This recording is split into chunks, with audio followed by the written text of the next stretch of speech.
గులకరాయి కేసులో నిర్దోషిని అన్యాయంగా ఇరికించేశారా? ప్రతిపక్షాలు ఆరోపిస్తున్నట్లుగా గులకరాయి డ్రామానా, లేదంటే నిజంగానే జగన్పై కుట్ర జరిగిందా? తనకేం పాపం తెలియదు అంటున్న సతీష్ను గులకరాయి కేసులోకి ఎందుకు లాగేశారు? కేసు ఒప్పుకోవాలని పోలీసులు ఒత్తిడి చేస్తున్నారా? బెయిల్పై విడుదలైన సతీష్ ఫ్యూచర్ ఏంటి?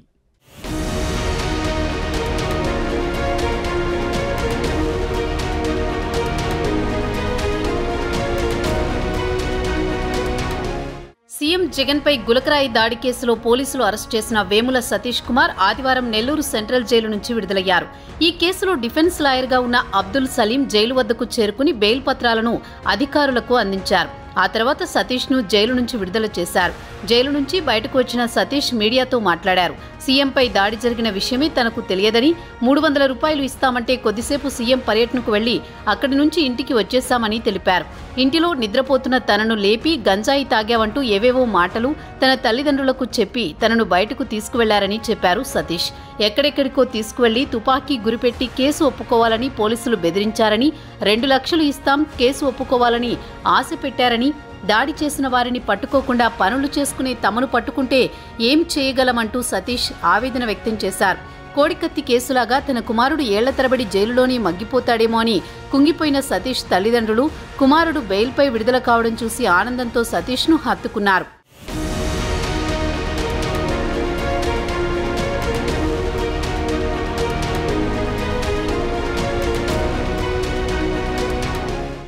జగన్పై జరిగిన గులకరాయి దాడిని కోడికత్తి 2 కేసులా తయారు చేయాలని ప్లాన్ చేశారని న్యాయవాది అబ్దుల్ సలీం ఆరోపించారు.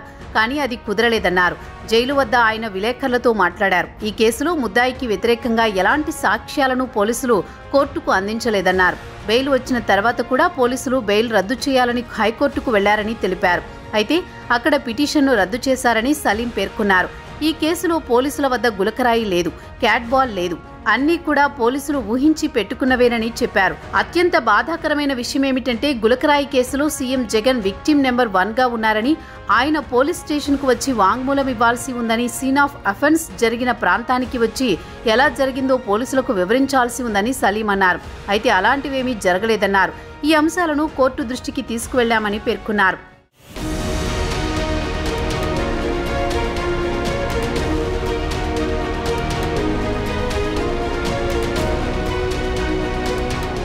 ఏప్రిల్ 13న సీఎం జగన్పై గులకరాయి దాడి జరిగింది. ఈ దాడి కేసు దర్యాప్తు చేసిన పోలీసులు సతీషే దాడి చేసినట్లు ఆరోపిస్తూ అరెస్ట్ చేశారు.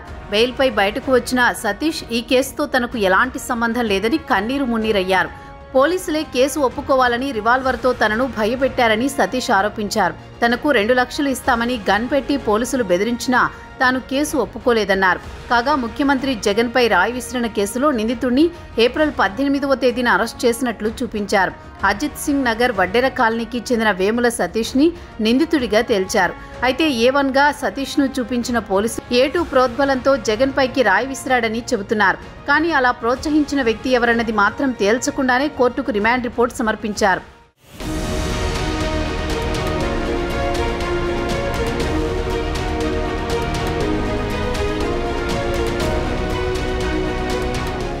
ముఖ్యమంత్రి జగన్పై రాయి దాడి కేసులో వడ్డెర కాలనీకి చెందిన 5గురిని ఏప్రిల్ 16వ తేదీన తెల్లవారుజామున అదుపులోకి తీసుకున్నారు. వీరిలో సతీష్ తప్ప మిగిలిన 4 మైనర్లు. 3 రోజుల విచారణ అనంతరం సతీష్ అరెస్టును ఏప్రిల్ 18వ తేదీన చూపించారు. అరకొర సమాచారంతోనే రిపోర్టును తయారు చేశారన్న ఆరోపణలు వస్తున్నాయి. సీఎం ప్రయాణించిన బస్సుకు ఉన్న సీసీ కెమెరాల ఫుటేజీ, సెల్ టవర్ డంప్ విశ్లేషణ, సీడీఆర్ల ద్వారా వేముల సతీష్ను నిందితుడిగా తేల్చామని పోలీసులు పేర్కొన్నారు. రిమాండ్ రిపోర్టులో పలువురు సాక్షులను విచారించాలని, సాంకేతిక ఆధారాలను సేకరించాలని తెలిపారు. సతీష్ను విచారించిన ఆధారాలను పూర్తిస్థాయిలో సంపాదించలేదు.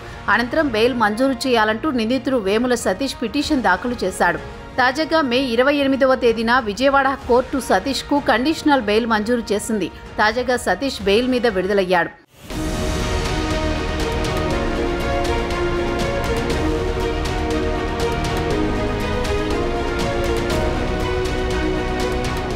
కేసు ఒప్పుకోవాల్సింది పోలీసులు బెదిరించినట్లు సతీష్ చెబుతున్నాడు. అసలు పోలీసులకు సతీష్ను బెదిరించాల్సిన అవసరం ఏమొచ్చిందన్నది ఇక్కడ ప్రధాన ప్రశ్న. సంబంధం లేని కేసులో అమాయకుడిని తెచ్చి ఇరికించే ప్రయత్నం చేస్తున్నారని ప్రతిపక్షాలు ఆరోపిస్తున్నాయి. కోడికత్తి డ్రామా మాదిరి ప్లాన్ చేసినట్లు చెబుతున్నారు. మరి గులకరాయి కేసు వ్యవహారంలో నిజానిజాలేంటి?